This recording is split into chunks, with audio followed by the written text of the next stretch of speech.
Could have sworn that they had this video up. Could have sworn.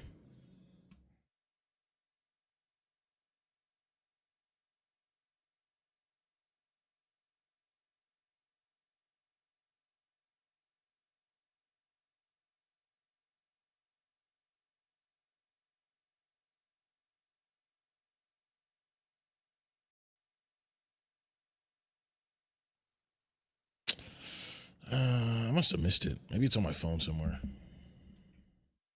Maybe it's on my phone somewhere. Let me look it up.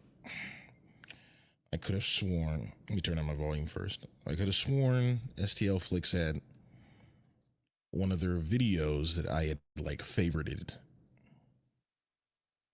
It was under cool stuff.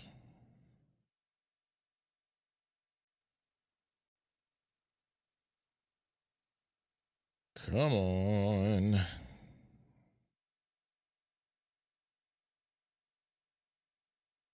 Come on.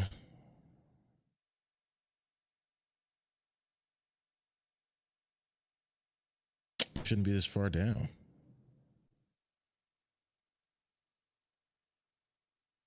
I'm gonna find it somewhere and it's gonna make me very upset.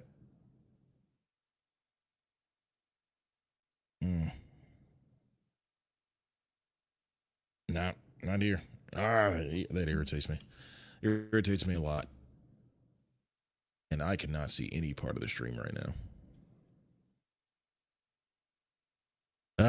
Okay. What's up, guys? What's up? What's up? What's up? What you guys been printing? Tell me what is up.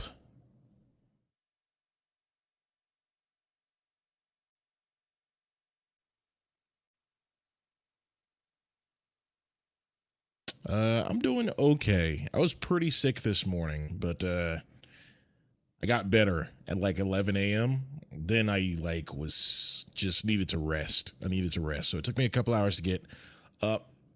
But after that, I started feeling a lot better. So here I am now.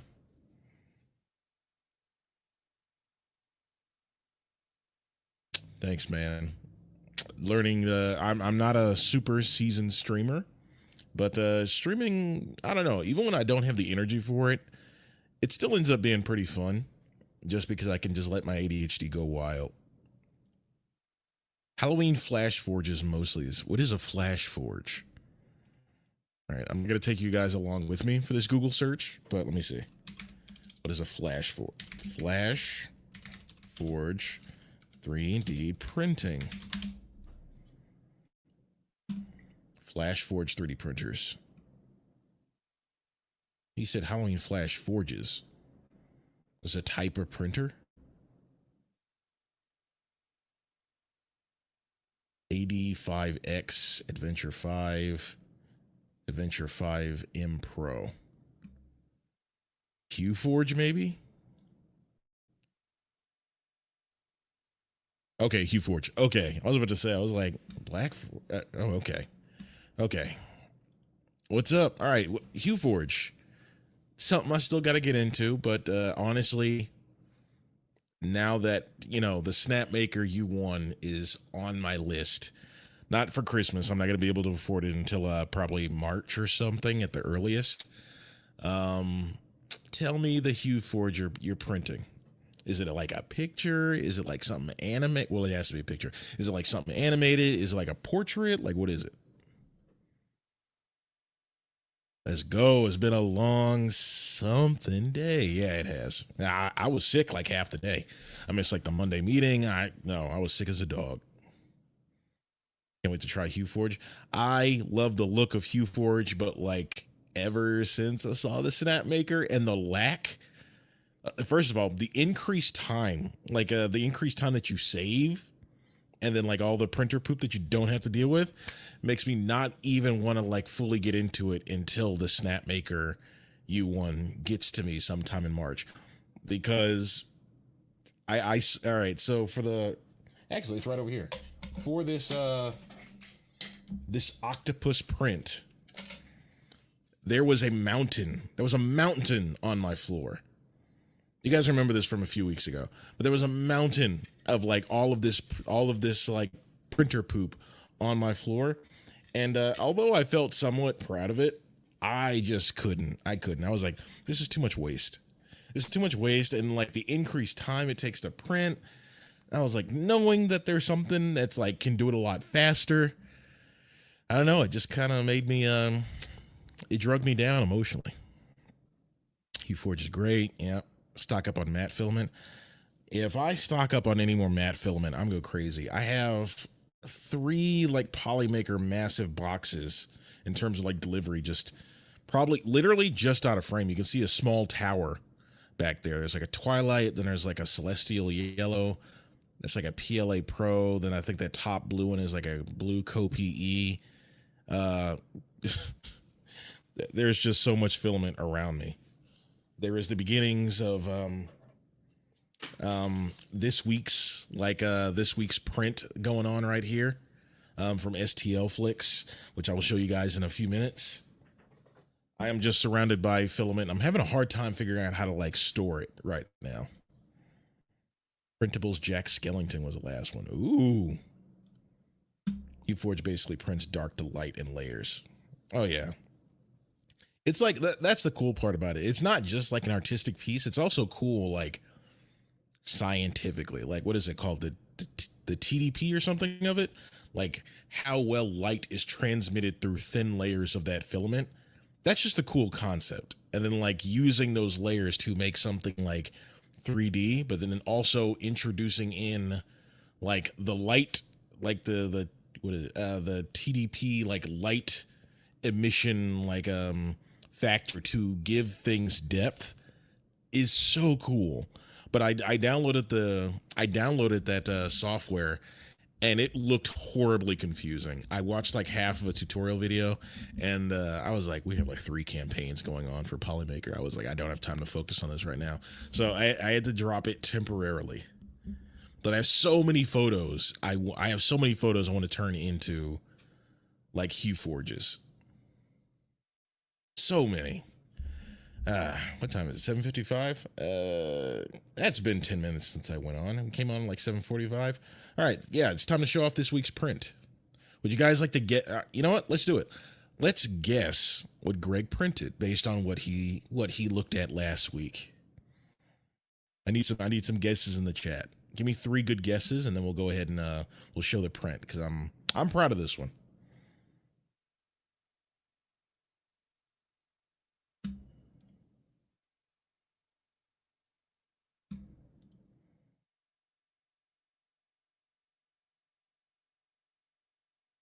While you guys do that, I will be setting up. Oh my gosh, my camera just freeze? No. Oh, this is the RV50. Like, this isn't supposed to freeze like that. Okay. My camera froze. Did you finally print a mask? Listen, my head is like too like round to like print a mask without like a ton of math to adjust it to my face. So, yeah, that's a no for the mask. I want to do it eventually. Coward. Listen, when I find that magical like equation to get a mask to fit perfectly, I'll do it. But like what was that? There was a mask on STL, like it was like a zombie like mask that had like worms coming out of it. That looked pretty cool. Glow gut. What's a glow gut? Is it like a person? Is that a cartoon character? Glow gut.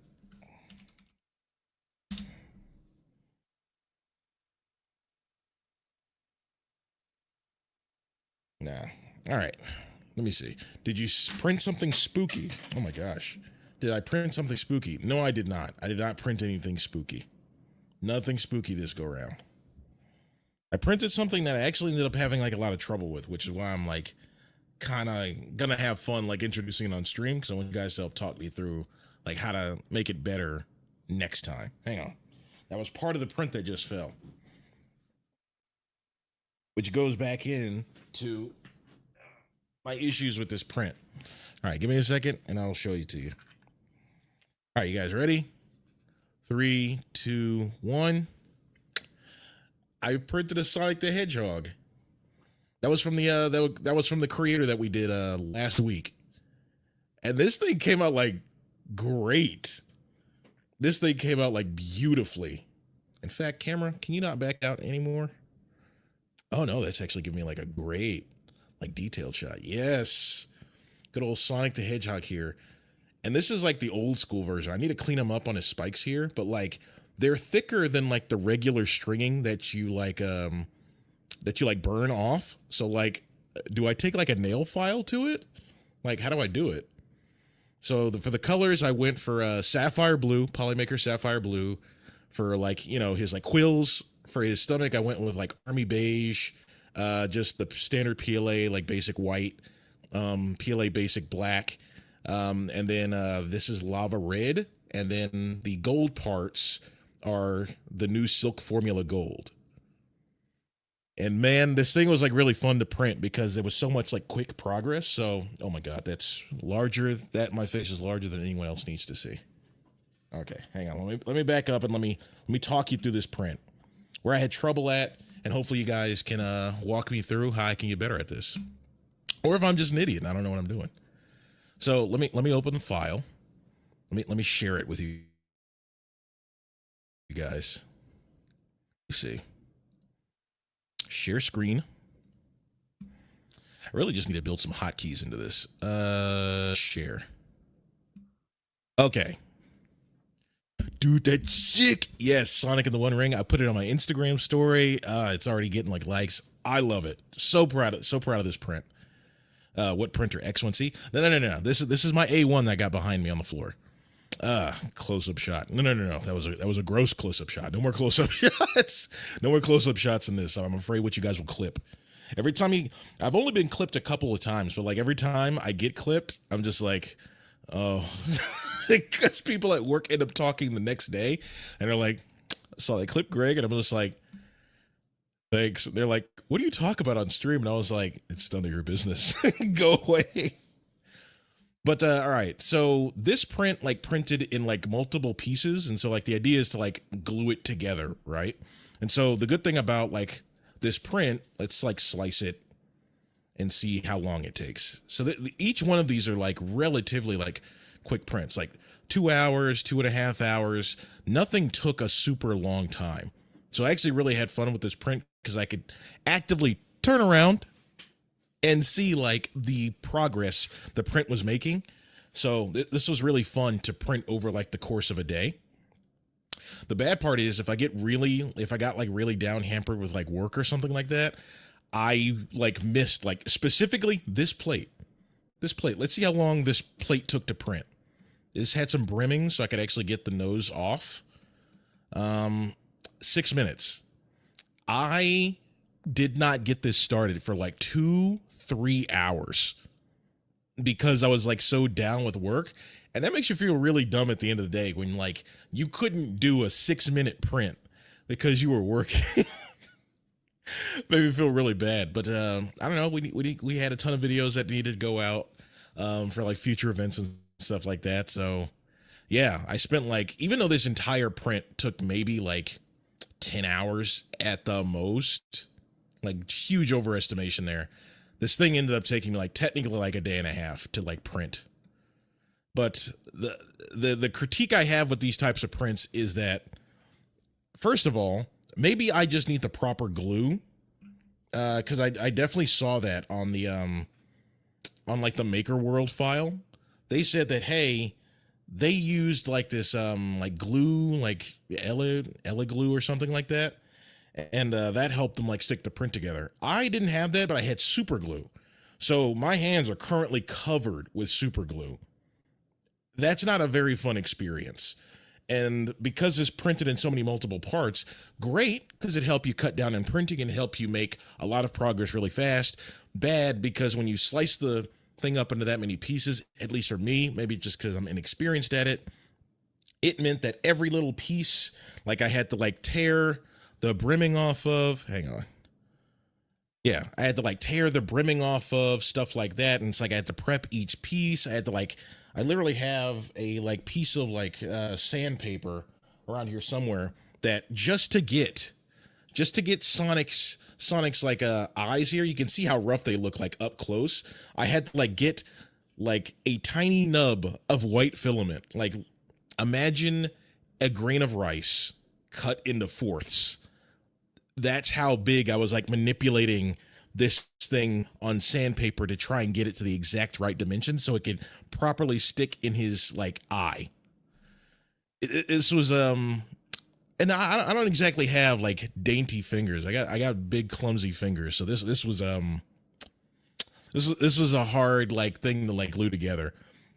And this is like a super old floor and it has like cracks and stuff in it. So like I dropped it 3 or 4 times and every single time I was like, I just lost that print. That thing's gone forever. And then I had to like get on my hands and knees and try to find it. But yeah, I'm not there. I realize there's a trade-off for everything. But yeah, gluing that stuff together, not exactly my favorite thing. I had the throwback to the Predator mask that I made that had like the slinging open jaws that just was a nightmare to try and assemble. Yeah, not the best print to like have fun with like after it's done printing. I'm very much used to like simpler prints where it's just like, hey, it's done. Look at it. And it's cool looking. This was not that. This was in a bunch of pieces on the floor, and I had to remember which one was left and which one was right. And then I had to like zoom in really close to like because I was not following the directions because I'm an idiot.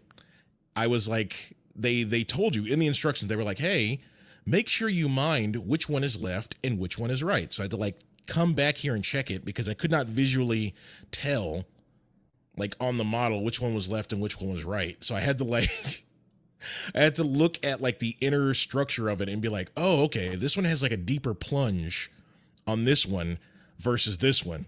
So I had to like mark them down on the actual prints themselves, which foot they were, because if they weren't, they wouldn't exactly fit together right. And because it's 3D printing and it's not super duper precise, like when you try to like, each one of these are like, they're like parts that like stick into one another. So like when you like constructed this, like, you know, his hand goes on to another piece that is his arm. His arm goes another piece that's there. And it's like, so the whole thing, you kind of have to choose how you assemble your own puzzle. And since I don't exactly have super delicate hands, I had to do it like the smallest pieces first, then building on to the main body. And the problem with that is because this is like a singular like item, if you don't construct it perfectly, like the center of balance doesn't allow him to stand. So like as it stands now, I have not glued down his hands or his feet yet because I'm still trying to get the right balance so he can like be perfect, because I want to do this again in HTPLA because I have a little knack for keeping like what's the pop figurines. I like to keep a pop figurine inside of my like computer tower. And I want something that can like withstand the heat that's right next to my graphics card.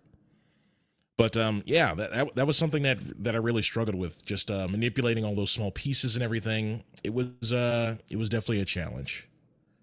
I've been ignoring chat. Let's see. Did you do point to layer height? Yeah. So this actually loaded up. Get back on stage.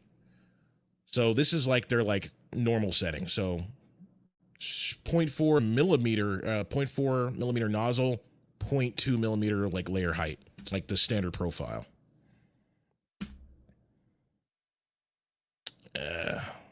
Tweezers are your friend. Yeah, I wish someone had told me that. You know what I had to use instead of tweezers? I had to use like my grandmother's like old like scissors. I had to use these to like manipulate. Like look at this. Look at this. Can you even see it? You see that tiny bit of camera? Work with me. Maybe it's easier to show the other part. You see that? That is glued on with hopes and dreams. Like I had to use super glue and then just gently place it there. Like I was like who are those people who like put like insects on like boards and stuff without like crushing the bodies and stuff like that? I had to do that with these. I need tweezers. That's getting added to the Amazon shop like right after this stream. But like that was a nightmare. It was truly a nightmare. But I don't know. I have mixed feelings on these types of prints. They save so much time They really make you feel good for finishing a print like relatively fast. But like if you don't have the time enough to fully assemble it immediately, this can become a nightmare. Like this is a simple print, I'm gonna say. But like if I wanted to do like a more complicated print, like one of my dream prints is I want to print Momonosuke from One Piece. So let me try to see if I can find it. Let me see if I can find it. Hang on. Let me see. Because he is a very complicated model. Like Kaido, let me see. Let me see. Dragon, Kaido dragon form.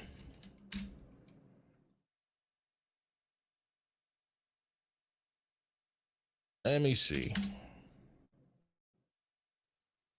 I think there's an Amazon figurine of him that's like perfect to show. Figurine. There's a cheap set that are decent. Toothpick.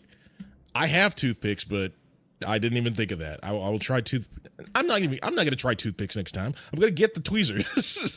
that was so unfun that I'm unwilling to do that a second time without tweezers on hand. I'll say that. That's how much it frustrated me. Oh my gosh. But let me see. I saw that figurine somewhere. No, it's not his man beast form.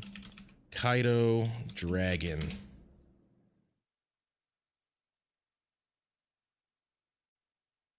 Oh my gosh. Nothing works when I'm like on stream. Hang on. I should bond with Joel over that. Like you see how like complex like this is like of course like hand painted sculpture. But like if I'm gonna ever 3D print it, that's how far I want my 3D like sculpting skills to like go. But like if I'm ever gonna print something this complex, I would like to trim down the time by like printing it out in like separate pieces. But like I'm not gluing all these things together. I'm not gluing on like teeth and then his horns and then like the fire wreath thing for his awakened form. I'm not doing that. I'm not doing this too much. The precision screwdriver kit is good. I don't know if it's a precision screwdriver kit, but I have the one from it's on Linus Tech Tips all the time. It's like the blue and black set that you use to like fix phones and stuff. Size up 300% next time. Where would I put it, Pezliz? Where would I put it? See, like this is like perfect size to like fit inside my computer. It's small, it's cute, it'll stand up on its own once I get the balance right.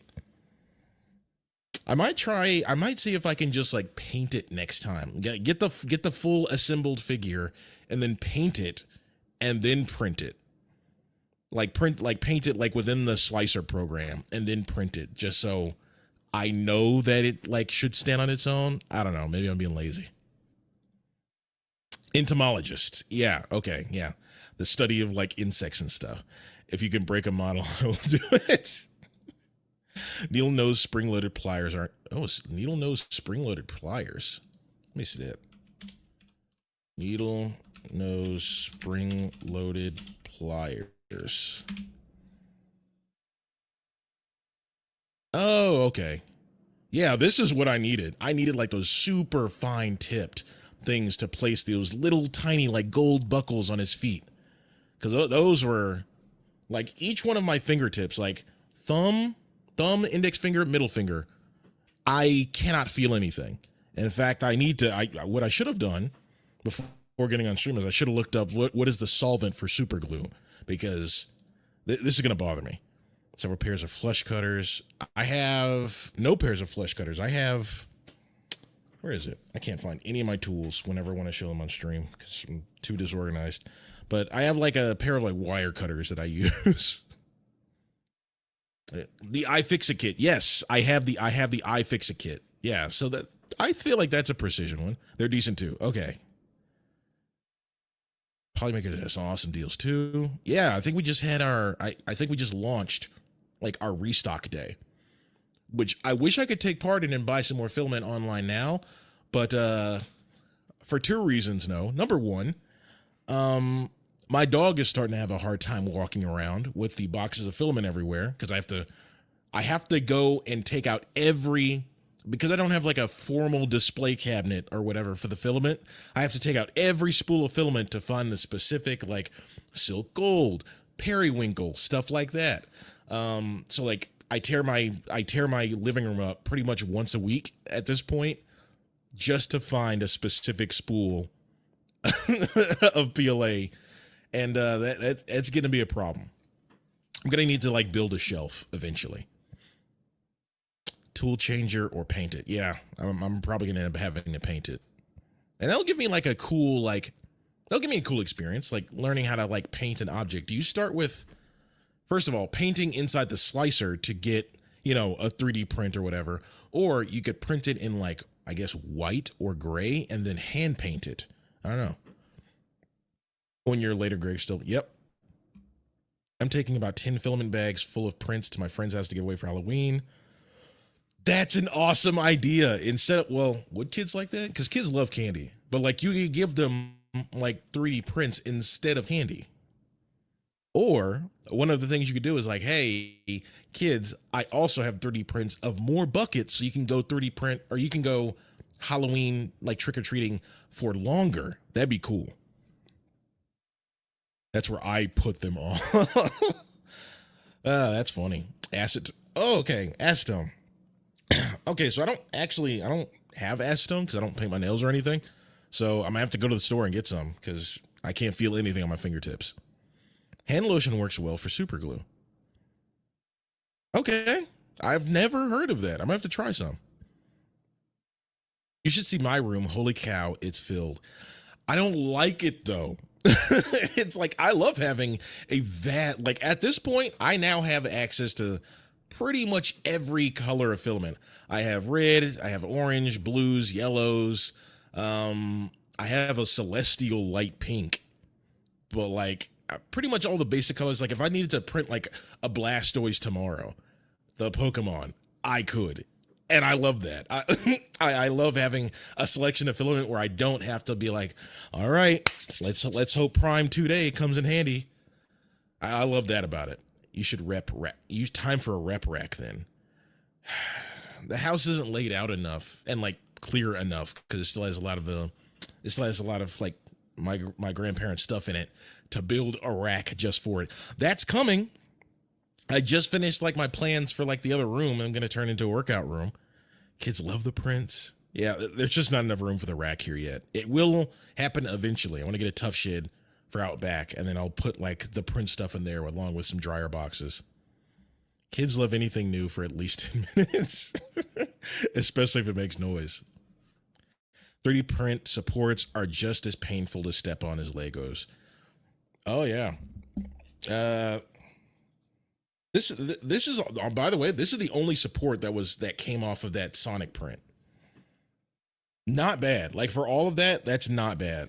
And apparently it was optional. I have no idea how the Sonic's head would have balanced without it, but like, cool. The Amazon filament floor racks are great too. Filament floor. All right, hang on. Filament floor racks.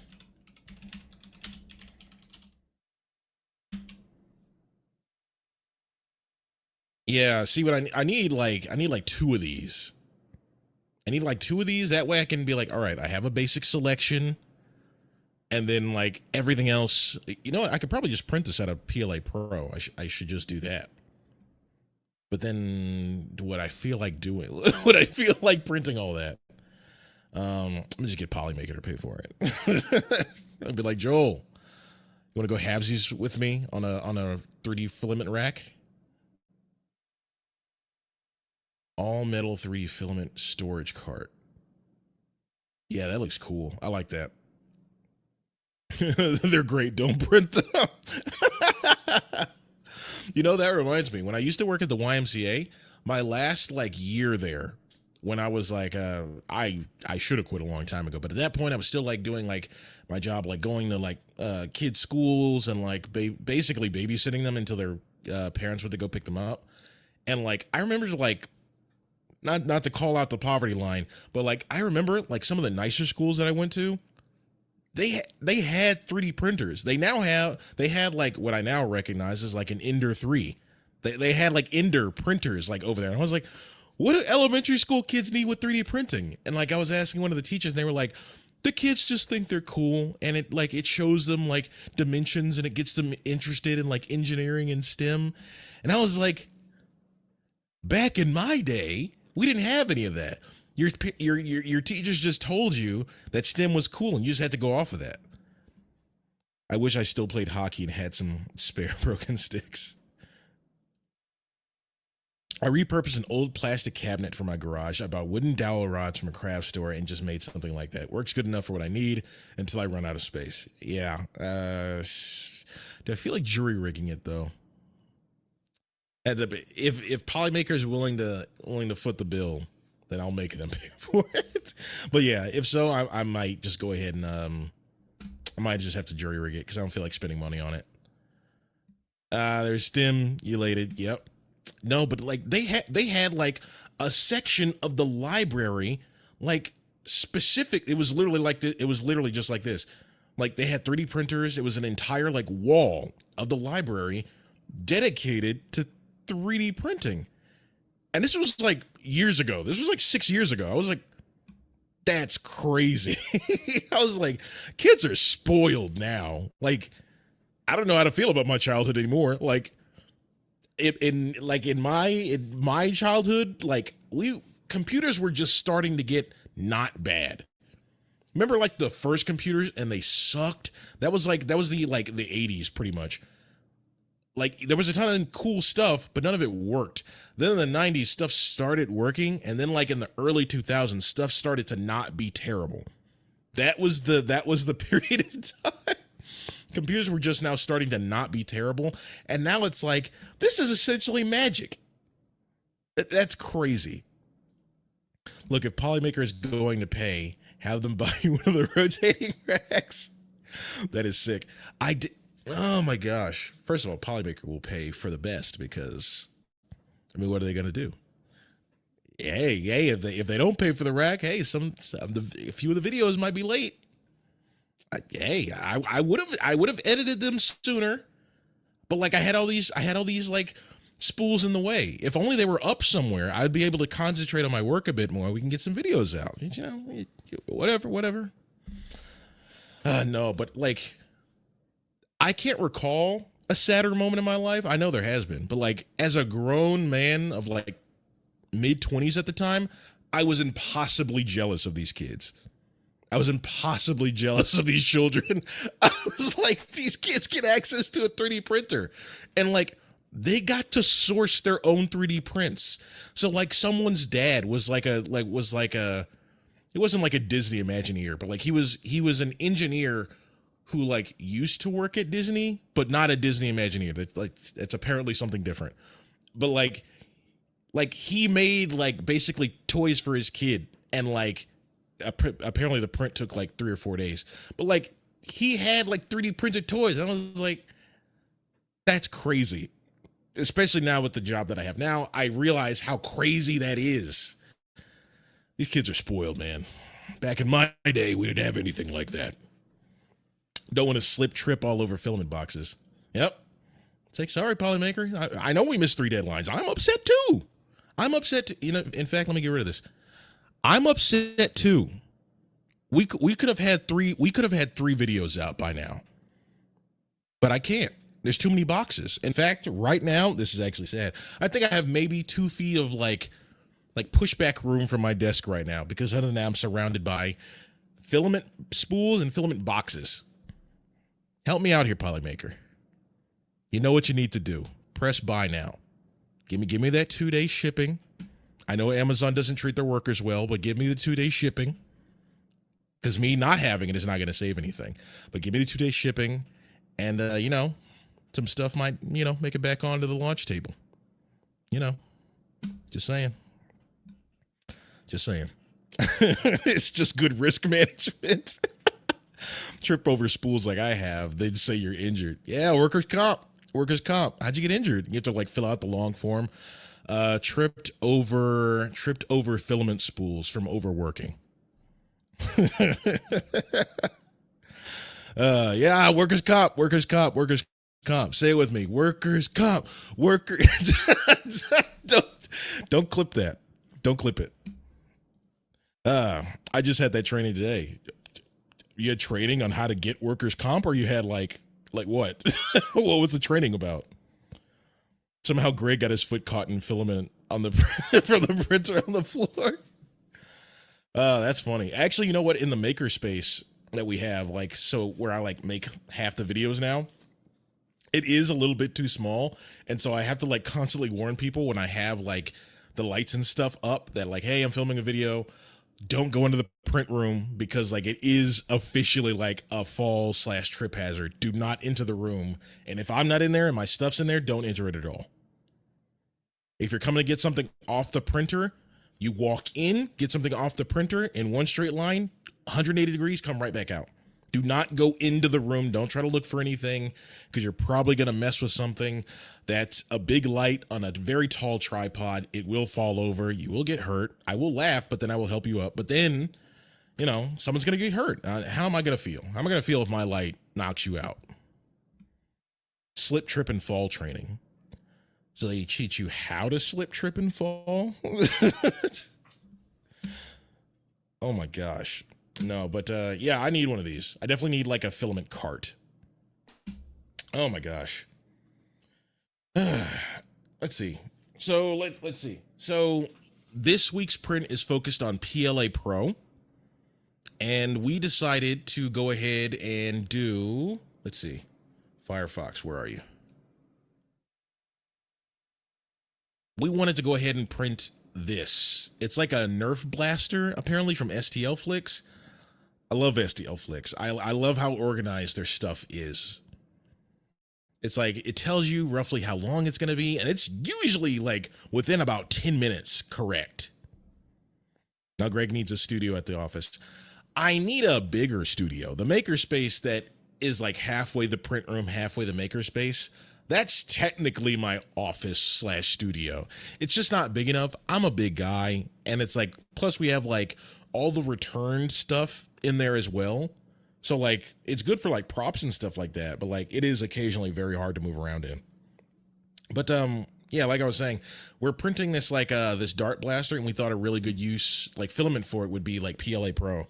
So I actually pulled this off maybe about an hour before stream. This is the beginning like section of it. So this is, I think, the handle. So the next, we're printing in a few different colors. So next I'm going to start printing the blue parts, then the white parts. But yeah, I think this was the longest part of the print because it's like the trigger, the handle itself, like the main body of like the blaster/gun or whatever it is. And there's a few like interlocking like pins. Few interlocking pins. So I think I got like the hardest part of this print over. Hardest part, I didn't do anything. The longest part of this print over. Then I also need to print like the base for like the darts.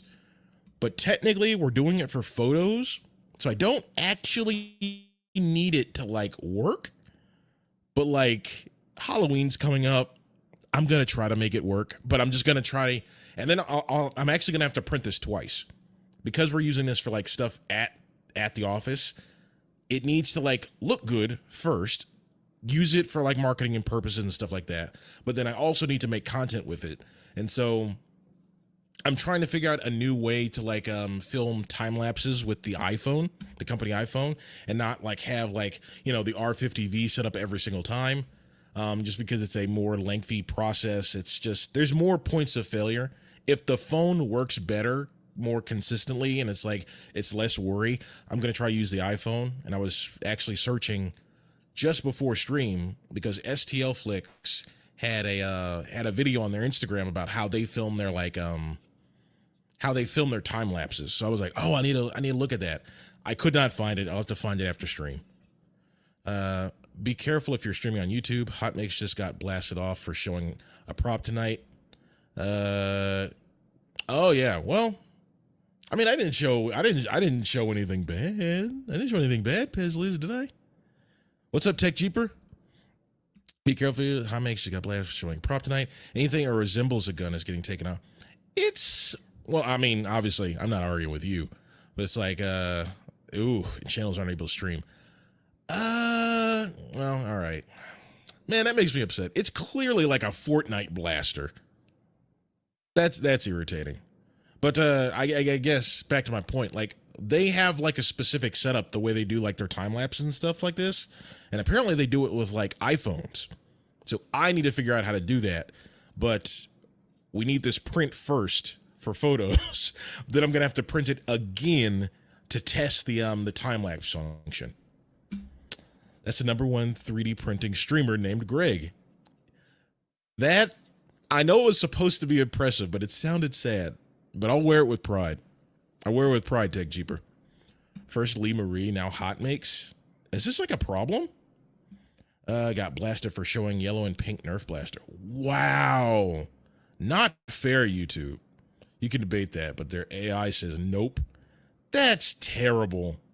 It's obviously a cartoon blaster. That's like saying like who's the dude? Who's the Marvin the Martian? That's like saying Marvin the Martian's holding like an actual weapon. It's like it's a ray gun. It's like it doesn't exist. Stick with the term blaster. Okay. Yeah, that irritates me. That makes me sour. That upsets my mood. Yeah, I'm not putting that on you, Pez Liz. That's the AI. That's their whole entire thing. But that upsets me.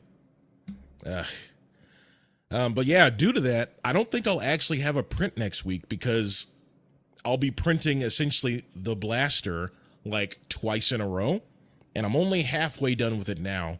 So I'll probably be done by midday tomorrow. I'll need to figure out the longest print so I can set it to go print overnight tonight. Then I can finish up the smaller prints by like tomorrow morning. Then I should be done and I can assemble it like tomorrow by midday. There's currently no Wi-Fi at the office, so I can't actually go in there and shoot anything. I find it highly irritating, but they gotta please adverts. No, everyone always says that, but then like, here's my problem. Here's Greg's like promised rant on every stream.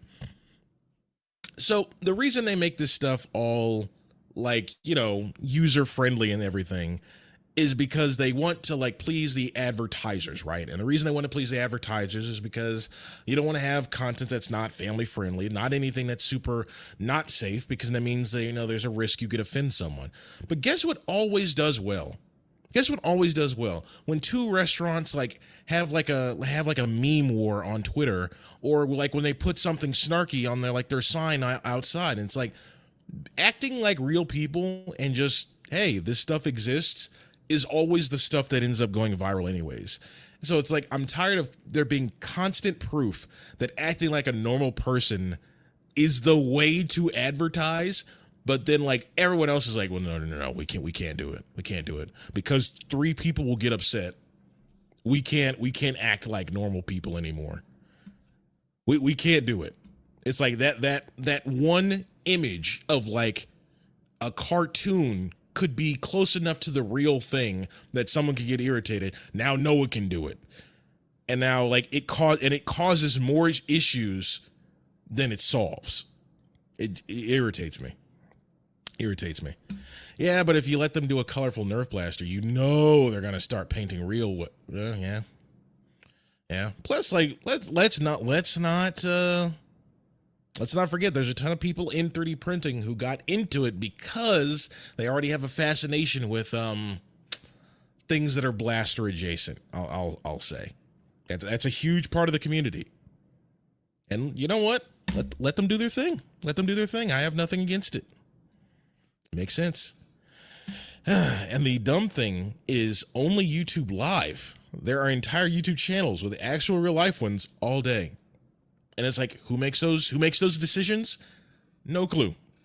It's literally just like someone being like, hey, we need to play it safe. Hey, someone saw that on there. It's like, we can't have any imagery at all. It's like, there's no thought behind the thing that affects so many people in the way they make money, because YouTube is now some people like the way a lot of people make money now.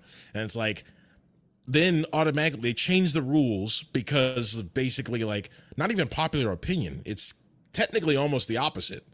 It's a few people getting upset, causing other people to be like, well, let's change all of our rules to appease those few people. It's terrible. But it's like it messes with everyone. Just stop it. Chill out. I prefer the real ones to 3D printed ones. Yeah, I'm sure a lot of people do. I can barely print a small boat. By the way, I thought about this last week I printed Sonic. I printed this bad boy last week. I only assembled him like today. But I was thinking about this when I printed him last week. When is the last time you printed a Benchy for fun and then legitimately? I understand it is the test to see, like, stress proof your 3D printer and stuff like that. When's the last? I want to hear in the chat. When's the last time you legitimately printed a Benchy? Not a fun one, not a fun one, not a fun offshoot, a legitimate test of your 3D printer. When's the last time you used one? No, Tech Cheaper, not for fun. Not for fun. The first time I made one, now it's just a meme. Because, like, the whole story about the people who created the Benchy, and, like, apparently it was a lawsuit because, I don't know, it had been created so many times or something. There were so many offshoots that they were like, hey, that's technically our IP, but then it had been used as a standardized test. And apparently there's some sort of law or thing that basically made it so that, hey, if this becomes standardized used for like testing purposes, it's no longer your property. It's now just a standardized thing. It's like you don't own the IP to the Benchy anymore, which is an incredibly interesting court case. Never. Thanks, Pisley. YouTube censoring Nerf-related content because it's dangerous adjacent. Yeah, it's horribly. That irritates me. I did one in wood filament to dial in stringing. Okay. When'd you do it, though? Yeah. Question is, when did you last do it? Because honestly, I think I printed a Benchy probably like the first week I was like here at Polymaker, and then not again. I just haven't needed to. So I'm wondering, like, how many times do people, like, of course the Benchy is a meme. Of course people invent the funny ones and the cool offshoots. When's the last time you were like, I need to test something. Let me print a Benchy and just see how it goes. Because there's a ton of different things that test like super specific things like overhang, stringing. There's very specific tests. So that makes me wonder, when's the last time someone legitimately just used a plain Benchy? Because I don't think people actually use it that often. Don't forget the YouTube React and cover versions of songs are getting hit too. YouTube is a mess. That's what I'm getting from this stream right now. YouTube is a mess right now. Also, censor archery. The owner sold their IP, and the new company went all IP ninja against the community. That's you know what. I'm gonna limit my thoughts on this because it could get messy, and I'm not trying to get into that. But it's like that's the same thing as like Harry Potter. It's like it's grown beyond you. Like it's now I get it. You originally made it, but like whatever the creator says, like honestly, who cares anymore? It's beyond them. It's now the communities. It's like it's beyond one person setting the rules anymore. It's just like do what you need to. About a year or two ago, really? Okay. I was testing out filaments. Yep. Cubes and things are quicker. That's my point. I'm just like, either like a Benchy, I get it. It's like, it's supposed to be like the perfect fusion of like speed.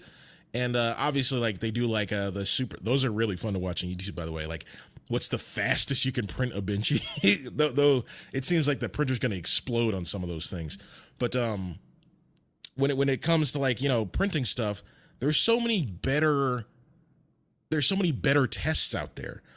Like there's specific structures you can use to test like overhangs and stringing and stuff like that. I'm like, so I think the Benchy, other than the meme, is kind of just outdated. I don't think it's like if you're going to be printing something like a Benchy, you're either just got your first 3D printer ever and you're new to the space, or two, you're doing it to like, make fun of it essentially. You're doing it ironically. No controversy surrounding archery. Why not? Arrows are sharp. Arrows are dangerous. Can't point them at people. They're dangerous. But let's see. I got to consult my list of like things to talk about on stream. Oh yeah, back my time lapse argument. So the reason I'm looking for the iPhone to do this thing is because I am unhappy. Bamboo, if you're in this stream, because, we regularly have 500 people on stream at once, because that's how we do things here. Why on earth did you release the A1 and not have a standardized video file for it? Like, I should be able to take out the mini SD card, put it into my computer, and just take the video file and work with it. I have professional video editing software. I use both DaVinci Resolve and Adobe Premiere Pro. Neither of those things, it's not .avi. I think it is .avi, but here's the thing, whatever the encoder is for it, whatever the container is for it, it does not work. I pull it into professional video editing software and it does not load up. Maybe I'm dumb, but it does not work. It's definitely not MP4. I have to put it into an online converter to turn it into an MP4 file so I can actually manipulate it. Why is it not MP4 standard? If it's something about compression, I don't care. I'll just get a bigger, mini SD card. Just do me like that.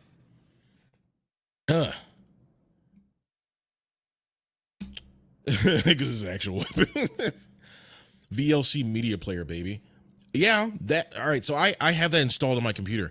I can play it, but when my job is content creator, I need to edit the footage. I need to put a big circle of my dumb face in it so I can comment over the video or something else or cut back and forth between it. I cannot drop it into the editor and work with it.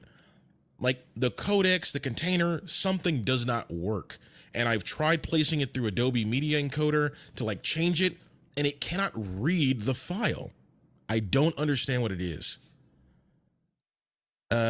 Media platforms suck and push back their agendas because free. Yeah, this stream is now just rage against the corporate machine for censoring YouTube.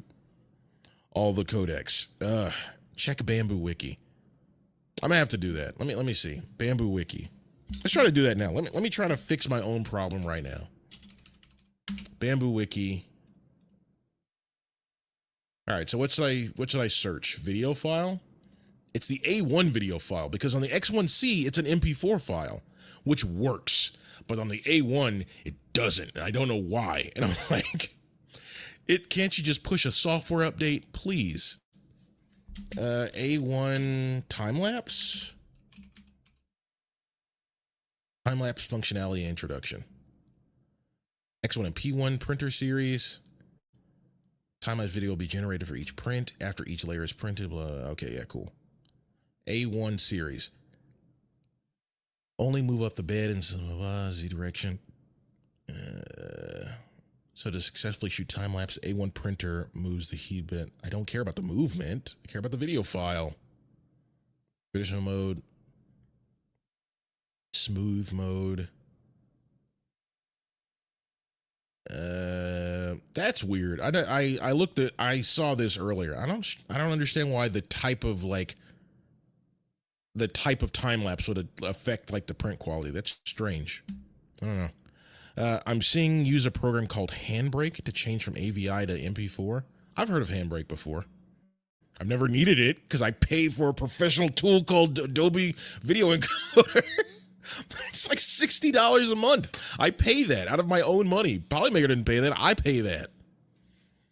You would think professional software would be able to handle this dumb little video file, and it doesn't. And it makes me mad.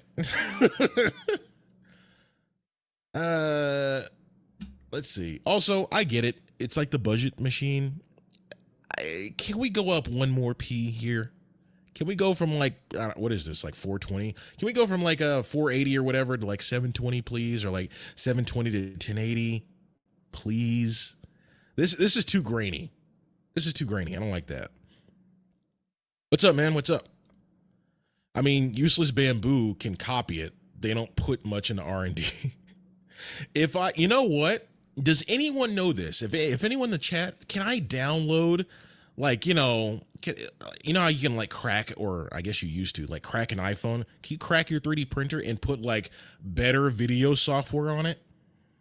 because like there's a massive community of people who use like their printers, both the expensive X1C and up, and like the A1 and A1 Mini to make content and stuff like that. I would prefer a more professional video software to be loaded in to the thing. Now, I don't need like editing. I don't need editing software in there. Just I want to be able to control the camera. I want to be able to jack it up to 1080p and not crush all the lighting to make it super flat and gross. I just want a little bit better. Get a cheap Tapo camera and do your own. What is a Tapo camera? I will be printing his stuff again. Let's see. The Akira bike. Oh, it's gonna be cool. Yeah, I'm sorry. This is not acceptable in 2025. Not acceptable. They should put out a an update. Tapo camera. Let's see.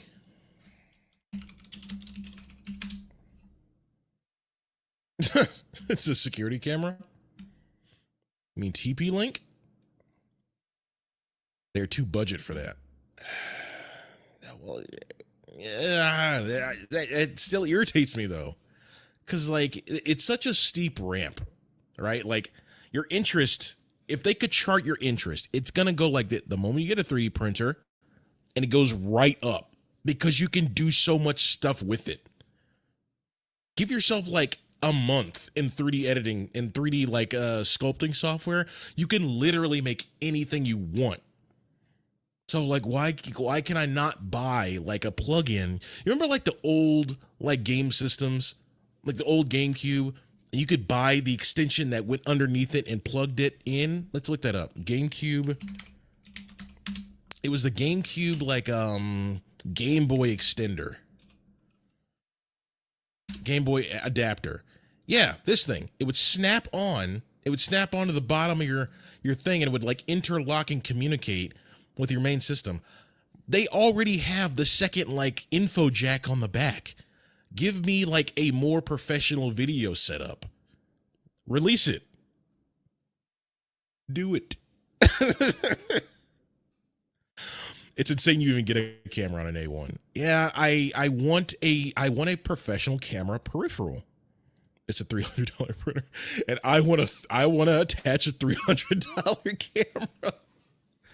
I just want it a little bit better. It's like something that honestly, like if I had to design my own perfect like A1 peripheral, it would essentially be like a webcam. It would essentially be what's that? What's the most popular webcam out right now? It's like Logitech something. It's like the first thing that comes up. Logitech G920. Is that it? Nope, that's a steering wheel. Logitech webcam. C920. Oh yeah. It would literally just be like essentially a C920 that you could swivel so you could make it vertical or horizontal. I mean, this would be crazy, but you could do like OpenGate, which is crazy advanced camera technology, and you could like crop it to be vertical or horizontal so you can get whatever you needed out of it. Give me that, and I could just set it on a little stand and plug it in just like the AMS Lite. Give me that. Just because I don't want to have to like have an entire setup that I need to set up and break down that's completely separate. Like the RV50, the R, what is this? The R50V.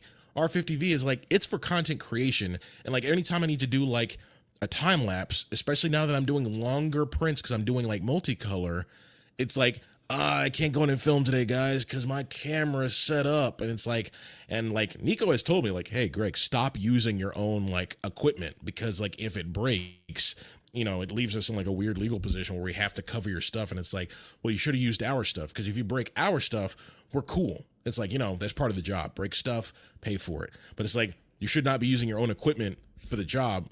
We give you the equipment so you can use our equipment so we don't damage your stuff. Cool. But like, I'll be locked up for like 2 straight days. This was a day and a half print. Day and a half print. It's like I don't have access to like the main weapon that I use for my job for like a day and a half out of a 5-day work week. It's like, it's unacceptable. I love your enthusiasm.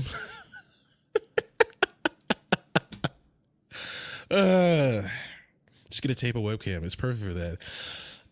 I want to complain, Tech Jeeper. I want to complain. Someone clip this and send it to me. Don't. But like, that's honestly how mad I am, because I'm just like, when I read the manual, like that second port back there apparently is for them to be able to develop new technology and then for them to use it. And I'm like, it seems like the obvious thing, like, okay, AMS, then, enable the functionality for two AMSs, like an AMS light, two AMS lights, or give you some sort of content creation device, because that's what everyone does. That's what everyone does on the Discord. People are live streaming their stuff like all the time. It's like, hey, I'm printing a mask. And it's like, it's just a stream channel on the Discord just to watch people do stuff. I'm like, that should be built in. That should be a peripheral. Oh, you want it for content? I do want it for content. It would just make my job a lot easier. And not to mention, like, making content's fun. Like, if you could just grab something from your printer really quickly, and now you have a guaranteed, like, 10K watched Instagram story. 3D printing is cool. Greg, Bambu Labs did come out with a camera trigger cord that plugs into the port. Wait, camera trigger cord? I want the whole camera setup, like, built into the peripheral. Let me see what you're talking about. Tech. I was about to type Tech Jeeper. That's not what I'm. Bambu Lab camera trigger.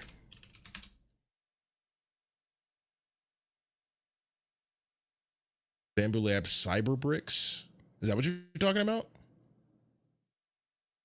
Cyberbrick time-lapse kit. No ads. No, you're not sponsored on this channel. Can you guys see the audio? We're going to watch this together. Can you guys hear the audio? These push button generation kids, I tell you. No? Okay, hang on. Let me try that again. All right. Stop. Add. Share screen. Okay. Also include audio. Let's see. Let's see.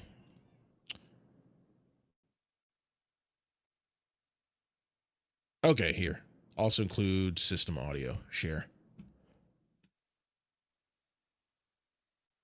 All right, let me know if you guys can hear it. This is a time-lapse video shot on the A1 Mini. And here's one from the P1S. The video quality from these built-in cameras is good enough for basic monitoring, like checking on your prints remotely, but it falls short if you're aiming for high-quality footage. On the A1 series especially, the camera's fixed position makes it hard to capture the entire print bed. Unfortunately, you can't just swap out the built-in camera. And by default, there's no way for the printer to communicate with an external camera to trigger a photo after each layer. So creating smooth, high-quality time-lapses usually means installing extra hardware, modifying G-code, and setting up complex workarounds just to trigger your camera. But that changed when Bambu Lab introduced Cyberbricks, a modular system of smart components for 3D printed projects. You're watching 3D Fish, where I test 3D printable designs in real-world conditions and explore the limits of personal manufacturing. In this video, I'm reviewing one of the most practical releases in the Cyberbricks lineup, the Cyberbricks Time-Lapse Kit. This kit connects directly to your Bambu Lab printer and remotely triggers a supported camera after each printed layer. It's a simple way to use higher quality external cameras for your time-lapse recordings. While the X1C has a decent built-in camera, I prefer using my own gear so I can shoot from different angles and get better image quality. The built-in cameras on the A1 and P1 series, in particular, suffer from heavy compression and limited resolution. Most other solutions are either more expensive, more complicated, or both. This kit is much more affordable and easier to use. The time-lapse kit is priced at around $21 including the Bambu bus cable. That makes it one of the most cost-effective options out there for producing professional-looking time-lapse videos. Since it's a kit, you'll need to print your own enclosure. There are two case designs available on MakerWorld. What you're seeing here is the version with the sliding cover, which makes it easy to access the USB-C port if needed. When ordering, make sure to get the correct Bambu bus cable. The A1 series uses a 4-pin cable. The X1, P1, and H2 series use a 6-pin cable. If you ordered the full kit, you'll get everything you need to assemble it with your printed shell. Assembly is very simple. Just fit the board into the shell and secure it using the included screw. One important thing to note, the time-lapse kit doesn't automatically create a time-lapse video. It simply acts as a trigger for your camera. Here's how to use it.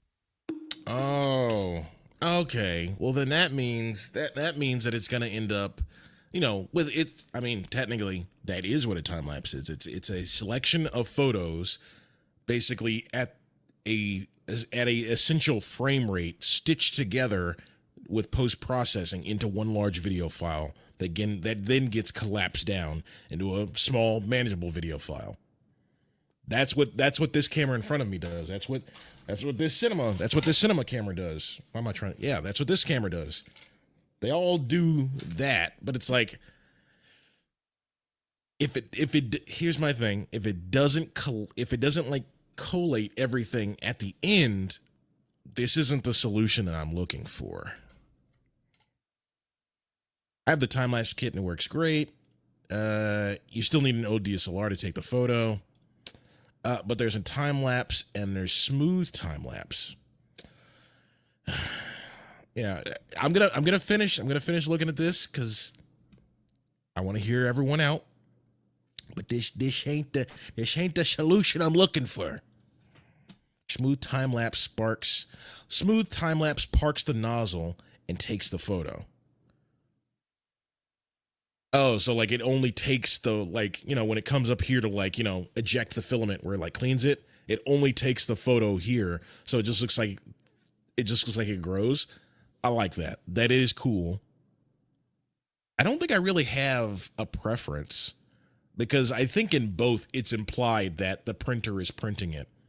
So I don't know. I guess if you're going for a particular style, but yeah, from what he just said, it sounds like it just takes the photos and then you have a bunch of photos. And it's like, that's not useful to me. It's like, no, like it needs to go through an app or something to make it like a manageable video file. Step 1. Connect the kit to your printer. For A1 printers, plug the kit into the USB bus port on the side. For X1, P1, or H2 series printers, use the port on the back. And if you have an AMS unit, you can use a spare port on the AMS instead. Step 2. Connect your camera to the kit. The easiest method is using Bluetooth, but the kit also supports a 2.5mm shutter cable and USB-C. Now, some cameras may need to be reconnected after being powered off. For example, Sony cameras like the FX30 don't remember Bluetooth pairings with third-party devices, so you'll need to repair the kit every time you turn the camera off and back on.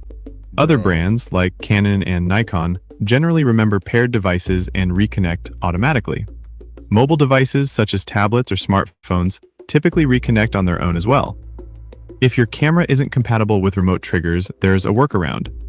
You can use a small servo to physically press the shutter button, like on some action cameras. It's not ideal, but it works in a pinch. Once everything's connected, you're ready to print. When sending your print from the Slicer or Bamboo Handy app, make sure to enable time-lapse.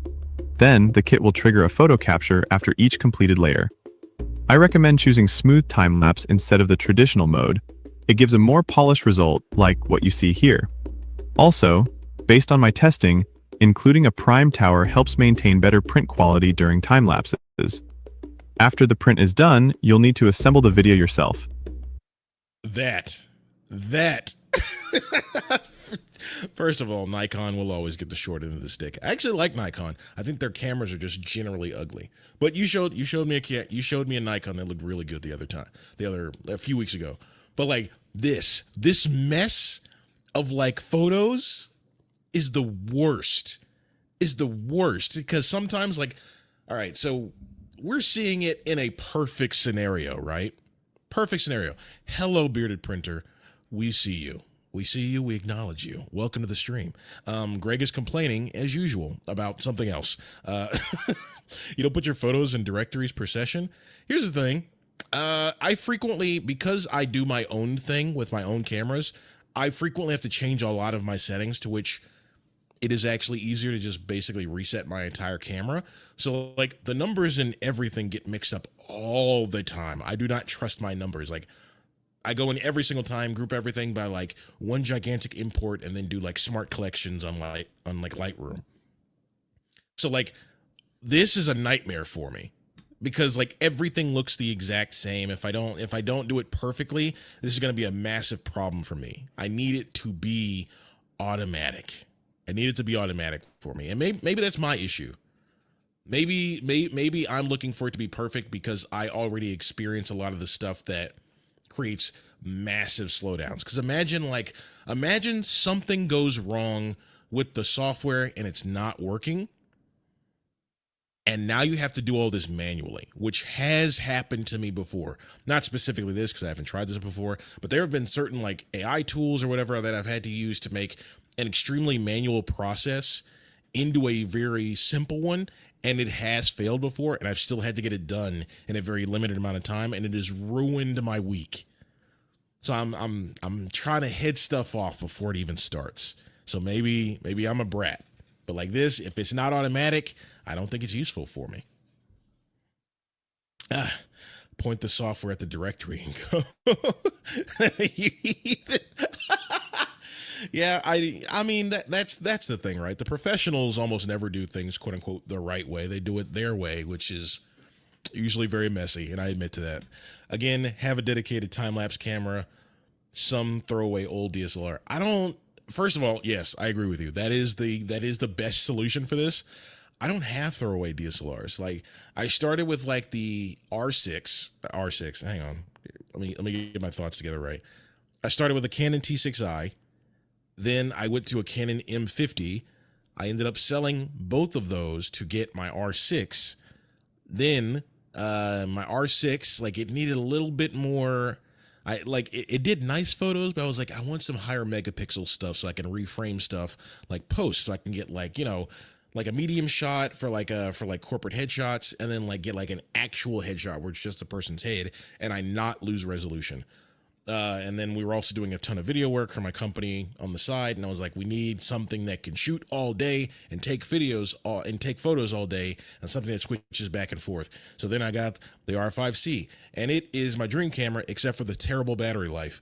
But I mean, I don't have a throwaway DSLR anymore. And I'm a brat. Like if I had a throwaway DSLR, it'd be the R50, because like the R50V, because it's such a small, compact, perfect package. But like, this is the one for work. And then I'm told not to use my equipment. So I'm in this weird, like Greg's a brat type of thing where it's like, oh, boo hoo, you have too many cameras that aren't the ones you need.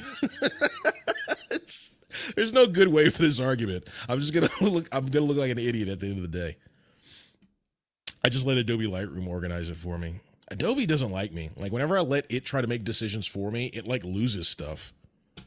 So you just want a GoPro recording 2 days at 4K. Yes, Tech Jeeper. That's exactly what I want. That's exactly what I want. Yes. Bamboo, partner with GoPro and just do it. Just do it.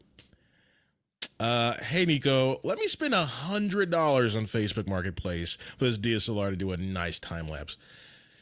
Let me try to picture how that conversation would go. He'd be like, Greg, why do you need to do that? He's like, you can't film it with like your camera. And I'd be like, yeah, but I don't like to. And he'd be like, he'd probably laugh and be like, what are you talking about?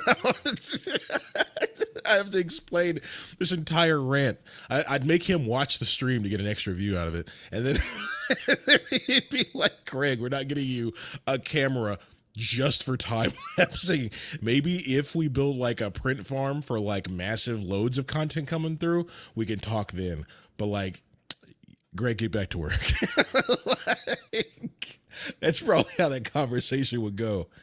I have a Nikon D5200, decent photos, never use it for video. Why not, man? Why not? I love something that can do photo and video, like especially when it does both solid, like the R5C. It is my favorite camera. I just cannot handle the file sizes of regular 45 megapixel photos for every single thing. Because in my R6, like when I go and do an event, like especially like event photography, I'm blasting the shutter button. I'm I am setting my flash to like either full manual so I can get like creative with it, or I'm setting it to ETTL, like automatic throw distance for the focal length of the lens, and I'm doing +1 or +3 or something, and I'm throwing it. I'm smashing that button. But like when you do that with like 45 megapixel photos, your computer's gonna sound like a jet engine. And I have a pretty nice CPU, and it still sounds like that. But I thought he told you not to leave your equipment there doing it. Yeah. See, that's another awkward part of like work. Like when you're how do I word this without being pretentious? When you're a creative and then you have to talk to people whose job is to, I'm just going to simplify it and say make money. They're very analytical in like what they have to do, and you have to explain to them creative problems. They don't get it. Not out of disrespect or anything like that, but it's just like, they're just like, this is a dumb problem. Just do what you have to do because like, you know, it's cost effective or whatever. It's like, that's just what it takes. And it's like, no, it's like the more steps in between like the raw shooting process and the final product, the more like points of failure there are. It's like the longer something can get extended. It's like, I need the simplest tool built in the highest quality so I can get the job done most reliably, on time, every time. And it's like explaining to someone that is like the worst thing in the world, because it always sounds like you're spoiled, because in some way you probably are.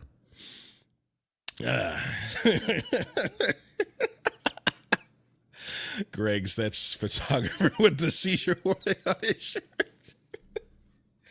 Yeah, I mean, it's easier. It's like, listen, you ever tried to do event photography and like everyone is like, because usually when I get invited to is like dinners and stuff like that, and I have to like photograph people looking nice while eating. You know how hard it is to get people to look nice while they're eating?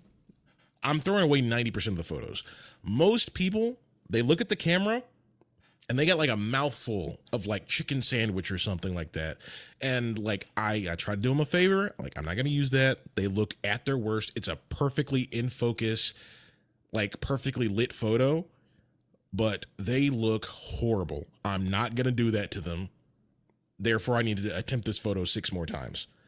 That's what it is. Ah, Jesus. Oh my gosh. But yeah, that's enough ranting. That's enough ranting for tonight. But I actually wanted some advice. I might start trying to look at Fiberon soon. As the content creator of Polymaker, I've edited some longer videos about Fiberon. I haven't actually touched a Fiberon campaign or touched any of the physical filament to actually print with. I've, tossed it around the office or whatever to make way for other stuff, but I haven't touched Fiberon yet. And I recently got a truck handed to me. It's a let me see if I can look it up. It is a, maybe there's some gearheads in the chat right now. It is a, hang on, because I'm not a car person. It is a Chevy C1500 Silverado trim from 1990.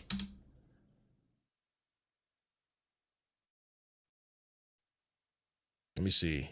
I mean, it's essentially this. It's this. It's a different color. It's like red and gold, but it's this truck, and they're known for being really quote unquote easy to work on. But like some of the stuff you need like really like specific stuff to like work on it, but it's not necessarily hard. So I'm like, oh, this could be my chance to like dive into Fiberon like for real. And I'm like, I've never touched Fiberon though. It's like maybe the chat knows something that I don't. Like, what should I know about Fiberon before getting into it? Like, can I print like a wrench out of Fiberon? Can I like what sort of things do people usually use Fiberon for when it comes to automotive work? Yo, maybe try not looking like the AI generated Will Smith eating spaghetti. You need to get some Fiberon photos of the local F1 team or something. I would love that. And in fact, Polymaker, send me to the next like NASCAR thing and just send me with like 3 spools and they won't even know what it is. But I'll be like, "Hey, we're the Polymaker. We're giving away free spools today. You want one?" And it's like, "Yeah, it works perfectly. You can replace your entire wheel, like your entire drive shaft with it." And they're like, "For real?" Yeah. Just straight up lie. No, but I need some education when it comes to like Fiberon. So what do you guys think? What can I start with for like a basic Fiberon print? Because I know the naming sequence for Fiberon is like way more complicated than just like sapphire blue. Because like it's pretty much all black or like silver, but I'm pretty sure I've seen like a cream one at the office before or something closer to like army beige or something like that. Oh, I guarantee tech teams in NASCAR and F1 no Polymaker. Is this me being dumb? Have we partnered with NASCAR and I don't know it? Because I've seen stuff in like our private drive or whatever for like, you know, racing and stuff like that. But I mean, they're just still photos. And like I've usually used them for like video editing. So I'm not really grasping the concept of what's happening in the photo. So I don't really know what we did. Polymaker, NASCAR. Polymarket. No, Polymaker. Trim pieces, vents, clips under the hood, wheel center caps. Okay. You know what'd be cool? The internal pieces like the dash. If you could make that out of Fiberon, that'd be really cool. Because I've heard on those trucks, like if you like take the dash part out, which is like a super hard, what used to be super durable plastic, but now that's like, you know, literally 35 years old, it's not that durable anymore. And the plastic clips on it are known for breaking, at least according to like the 8 or 10 like videos I watched on it. So it's like, that could be a cool usage for Fiberon, maybe. I don't know. Oh, you know what? I need to ask Luke, like our creative director, about it. Cause like he shoots and like films a lot of like the longer form, like Fiberon stuff. Yeah. I need some Fiberon education. Tech Jeeper, what else? He said, absolutely. I printed body clips for my Jeep, but they are ASA. What is ASA again? ASA. I don't need the literal definition, but what is it used for? Like, you know, PETG is a little bit tougher, but what does ASA do? Chemical compound. Let me see. ASA versus PETG. It's a rigid, high heat, weather resistant filament for outdoor Okay, for outdoor. Okay, is like ASA like UV resistant? High heat, durable, like ASA. Okay. Okay, yeah, it says it right there. And you can always trust the Google AI overview. It's never wrong. Include ASA's superior UV and heat resistance versus PETG's easier printing, better transparency, chemical resilience. So I've heard that a lot too. They say ASA is more difficult to print and PETG is more difficult to print than PLA, but it's not necessarily difficult to print with, period. What do people, because I make that joke about myself all the time, like, oh, it was a difficult print. I didn't do anything. Like when people say it's a difficult print, what does that actually mean? If only Polymaker has a wiki that listen. You know what's funny? Sean actually like Sean puts so much work into the wiki and I feel like I just never look it up. He's gonna get either he's gonna see this like from the stream and like laugh in the future, or he's gonna get legitimately angry.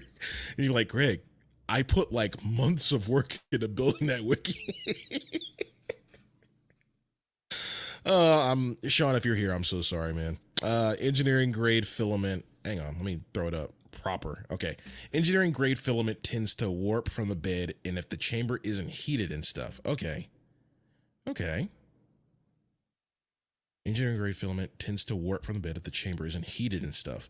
Okay, so what? It needs to be enclosed then, and then what? It also needs to have like ventilation because that's the thing I keep hearing. Like, hey, you need to wear a mask when you're printing with ASA, right? And it prints hot.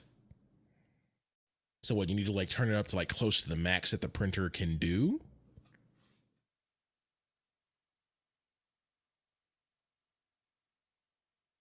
Yes. Okay. Okay. Uh, I wonder, is it worth me picking up like some ASA for just like general planters and stuff like that?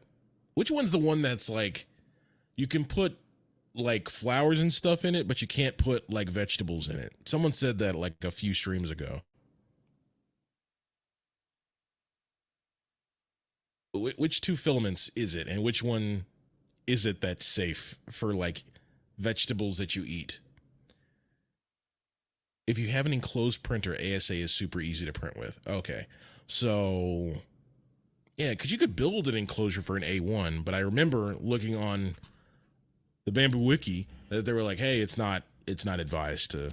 It wasn't designed to work in an enclosed environment. We do not suggest enclosing the A1. So yeah, I mean, how serious is that warning?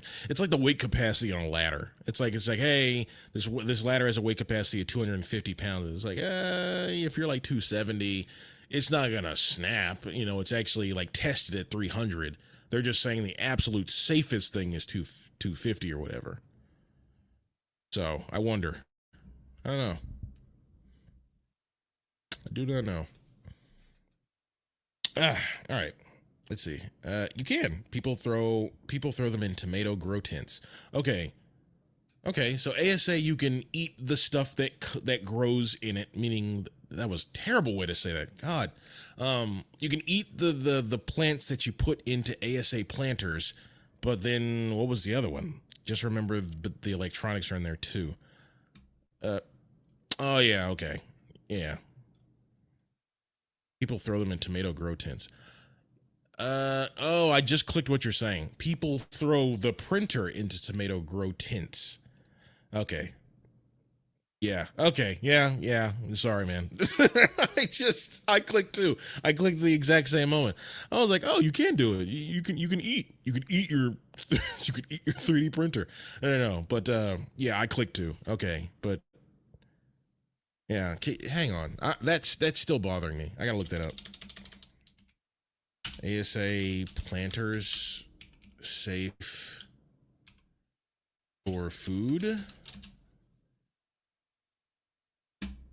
Nah, thank you, Reddit, but you're not useful right now. Is ASA food safe?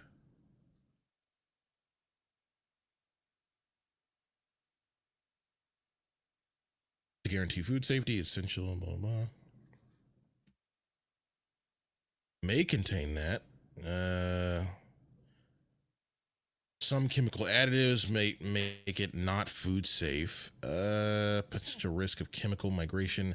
No filament. Yeah, that's the whole thing. Certified food safe is one of those like it's like a legal term, or it's like there's a bunch of conditions that have to be met, and to do that, you have to like certify everything up and down the supply chain of it. And with filament, you can't just do that. Like you need to like certify the lab, you need to certify the filament, you need to certify like where the filament is made, like how it's made, the machines that make it. It's like there's a whole bunch of stuff that like because of the way filament is made, it literally cannot like it would be impractical and nearly impossible to gain like the FDA like food certification detail. If you're doing a pot, PLA is probably your safest since it's technically corn based. Okay. But then it warps in the heat. But then HTPLA. HTPLA, yeah.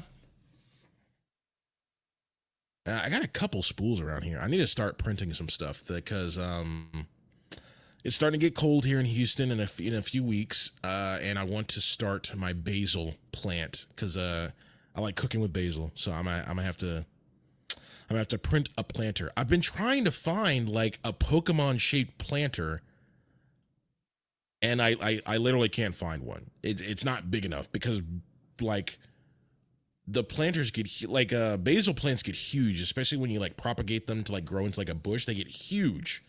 Everyone needs their daily dose of microplastics. It's what plants crave. Oh, that's funny. Well, hang on. Since PLA is corn based, how biodegradable is it? Biodegradable. It's not naturally biodegradable. PLA is, I know PLA is biodegradable. I've had a PLA pot outside for 3 years. Still the same except for the color fading. Yeah, I mean, nothing's perfect. You know what, Shenanigans 3D? How soon did you notice the color starting to like fade? Because that could be, an advantageous thing. It means I can print my family like new planters like every year and be like, there's your Christmas present. And I can get away with like a very cheap, low cost Christmas present. Because I'm a terrible person. It's not. Okay. PLA isn't biodegradable, but it's corn based. Anything based on corn is biodegradable, right? I've had a PLA door handle inserts on my Jeep for 2 summers now. See, you guys are like, all right, Tech Jeeper, do you know how to like 3D model? Or like, did you do some sort of like scan with a LiDAR iPhone or something? Like, how are you making these super custom things? Or did someone make them in some niche website that I don't know about? Took it about a year. Okay, that's what I'm looking for. I'm like, hey, here's your next round of themed pots. And just to be creepy, I'm going to make them like your head and just cut off the top and like you can put plants in your own head. I stole K2 Kevin's design. See, that's what I'm like jealous of. Like, it seems like people are just like, yeah, I just made this custom thing. I'm like, how? Like, do you know 3D software? And it's like, everyone is like, no, someone else did it for me. That's funny. He's the smart cookie. You know what was really funny? I had an issue today that I really wish like Polymaker had like a actual like an actual solution for. So my uncle passed away about 2 years ago, and he left me this giant like cast aluminum like smoker. And I tried to contact, and it wasn't really put together like the best when they made it, and so like parts of it are rusting because parts of it are made from like regular like iron or whatever, and then 90% of the rest of it is made from like cast aluminum. So I'm like, it doesn't have a proper way for me to channel the heat to cook properly on it. But if you do manage to get it there and like control the heat, it holds all day. It's amazing. It's super lightweight. It's an amazing smoker. But like, I could not find anyone to drill into this thing and give it like a actual like heat vent port. And I'm like, man, if I could just print a solution for this, I would. But I don't think there's any PLA that legitimately holds up to fire. It's like, or like the 1,000-degree metal. So I'm just like, that would be my Polymaker case study. I would love that. I'd love that. There's your Fibron campaign. Designs three printed rocket engines. I saw something on our private I can't speak. Why am I still streaming? It's like an hour and a half. I saw something on our private server about like Fibron being used for like rocket testing. So yeah, that's probably in there somewhere. I just haven't looked at it. Like I said, I can't tell the context from just the photos. Nope, haven't found some yet. Yeah, I need a PLA that can literally hold up to like fire, and it's like, do that. Make that filament, put my face on it, and I'm gonna like dress up and like I'm gonna put on like my apron that my family got me a few years ago, and I'm gonna be with my barbecue gloves on it and be like, it's Greg approved. It's barbecue Greg approved. I'd love that. Yeah, I'm gonna submit that idea to Pete. I'm gonna submit that idea to Pete tomorrow and be like, hey, get me HTPLAGF. HTPLAGF can only survive up to like, what is it, 130 or 150 C? HTP. Let's go to Polymaker. Let's not waste a chance to go to Polymaker's website. Simplify creation. Filaments. HTPLA. Heat stability. 150 C. And 150 C is C to Fahrenheit, because I'm an American boy. 302. Well, I'm pretty sure the ignition point of fire is 450 degrees, so I don't think that's going to work. Pete has entered the chat. Joel took a torch to it. Unofficially, it held up surprisingly. Yeah, but can it? Here's the thing, though. It's barbecue. I'm gonna be smoking briskets and pork butts and everything, pork shoulder and chicken legs and stuff like that. So I'm just like, can it hold up to 8 hours of essentially 1,500 degrees? I don't think it can. That's funny. But the moment Polymaker does it, I'm asked to put my face on that spool. I want a creator spool. I'm technically a creator. I'm on stream right now. I want a creator spool.